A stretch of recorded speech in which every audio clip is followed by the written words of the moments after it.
Okay, good morning everyone. Thanks for taking your time to come for the staff meeting. Miss Lim here will be taking the meeting minutes.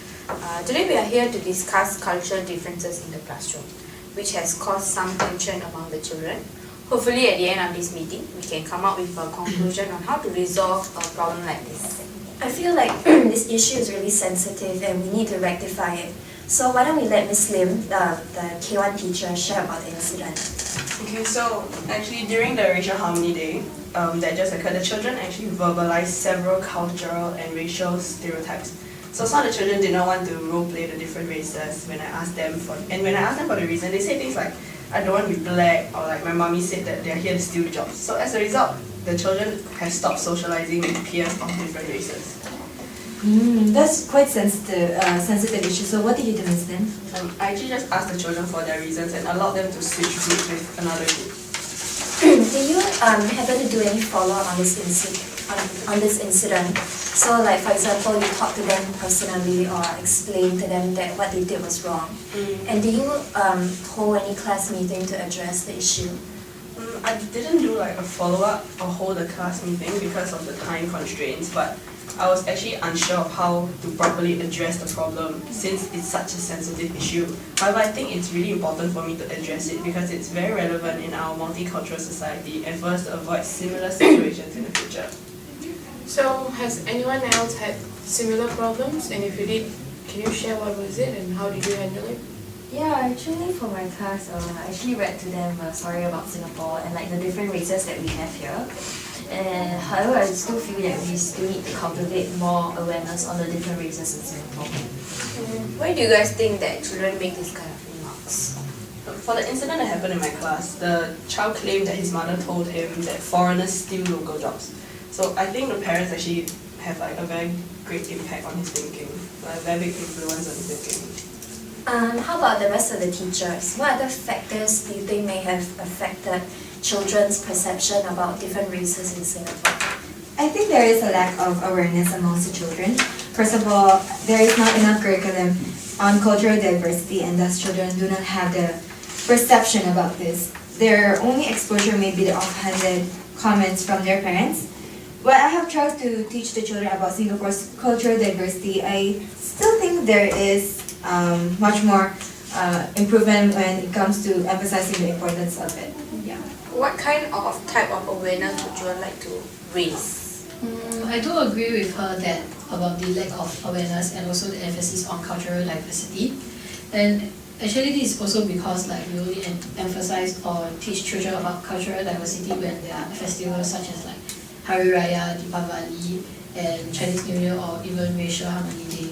So other than these periods, we do not really make it a point to teach the children about cultural diversity and also place them into our everyday curriculum. Yeah, so what I think is ultimately the main issue from our discussion is how are we going to explain that Singapore is made up of people of all races and cultures and how we need to treat everyone with respect. I think we should develop a long-term solution and a short-term solution. The short-term one is to stop the conflict in your classroom, the K1 classroom, and the long-term one is to foster awareness and bring about appreciation for the different culture and races so that in the future, such potential conflicts do not happen. So, talking about short-term solution, I think like when such conflicts arise, we can actually apply the 5-finger formula, where teachers can actually plan an activity that fosters cultural appreciation and also awareness in the children. Thank you for the suggestion, Ms. Jasmine. Perhaps we can all follow the same approach for our classes so that even when the children move to the next class at the end of the year, both teacher and students are actually familiar with the protocol for such issues. Yeah, that's a great idea. So right now, why don't we come up with a sample short-term solution, bearing in mind the K1 classes scenario. This way, we all will have a general idea of what the ideal solution is. So why don't we start with the 5-finger formula? Does anyone remember what the steps are? So just to be clear, the 5-finger formula is it's cool down, agree on the problem, brainstorm solutions, agree on the solution, and then we implement it. So that means that I will have to immediately put a stop to Brendan and James' comments, as well as James and Andy's conversation on these interactions are harmful for the class dynamic. They were quite heated in their discussion, so I might calm them down first, maybe by asking them to take 3 deep breaths, or even just separate them for a few minutes if need be. Yeah. So what about Miss Gunn? What do you think? I think I'll probably cool my children down first using a similar technique, since my kids are actually a bit younger and like their language isn't as developed as the kindergarten one. I might actually help them to verbalize their feelings, and like asking, Ellie, why do you feel upset? Like, can you tell me why you're feeling upset? And then I will seek a confirmation about her feelings so that I can understand how she feels. And then I will also ask the other children that are involved in the situation to understand their feelings better. Yeah, it might help. I think it's also important to stay neutral throughout, because educators should also help the children understand each other's perceptions. Yeah. For example, I would say, I think Rajat is upset that you said you do not like being friends with him. I think you would feel hurt if someone says that to you.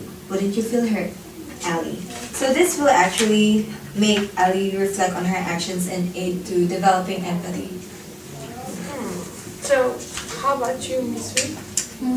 To brainstorm a solution, I will get the children to suggest the solution and then try to follow their ideas. So for example, if Thomas' suggestion is that he is willing to try taking on the role of an Indian, so probably I can help to explain to him on the matter of skin color, where the Indians have darker tone, and that's because of their ancestors and also where they come from. And then I can also use myself and other colleagues as an example on how we work harmoniously with each other even though we look different. Then I will get all the children to agree on the solution so that they have control over the process and also take ownership of their ideas.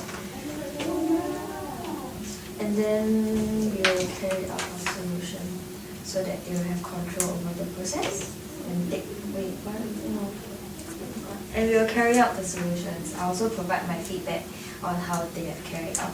Yeah, I think we're heading in a good direction, and this is generally the protocol that we should be aiming for when we come across a sensitive situation such as cultural awareness. Another teaching technique you can use for this type of similar conflicts is questioning. And yes, I think that's quite challenging as students' current negative perceptions of race and culture, and it's a good way to actually promote appreciation for diversity in Singapore since we have racial harmony. And why don't we discuss the kind of questions we can actually use in a situation like this? A good place to start would be questions that direct children to the issue. What do you think, Miss Lim? I think maybe I can ask I noticed Thomas did not want to take on the role of an Indian, and why not? So, if possible, we can also widen our questioning so that we can have more in-depth discussion. So, how about you, Miss Lee? Anything on this? I might also ask questions such as how will you feel when someone says that they don't want to play with you? So I guess questions that appeal them emotionally. I think it's a great kind of question. It might be a lot more reflective.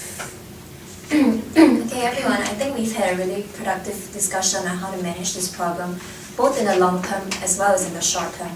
Let's keep in mind the importance of cultural awareness and the protocols that we've brainstormed in the meeting, especially the 5-finger formula, as well as questioning.